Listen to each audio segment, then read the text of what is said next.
Syedara Lun, inilah sosok AKP Agnes Juwita Manurun yang menjadi sorotan karena pamer barang mewah.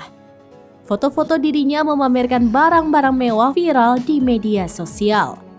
Dalam video yang diunggah akun TikTok @pejabatcurang, terlihat AKP Agnes Juwita Manurun menenteng tas-tas bermerek seperti Gucci dan Louis Vuitton. Berdasarkan penelusuran Tribunnews.com di situs elhkpn.kpk.go.id, AKP Agnes terakhir kali menyerahkan laporan harta kekayaan penyelenggara negara atau LHKPN pada tahun 2020 sebanyak 2 kali. Pertama, AKP Agnes melaporkan harta kekayaannya pada 9 November 2020 saat pertama kali menjabat sebagai Kapolsek Sedati. Di LHKPN-nya, ia tercatat hanya memiliki aset satu rumah di Kota Malang dengan nilai 180 juta rupiah. LHKPN yang kedua diserahkan AKP Agnes pada 31 Desember 2020.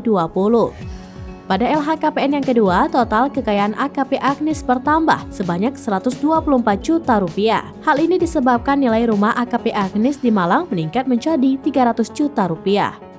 Ia juga mengetahui memiliki harta bergerak serta kas dan setara kas yang nilainya 2 juta rupiah. Dari uang tersebut, total kekayaan AKP Agnes pada Desember 2020 sebesar 304 juta rupiah.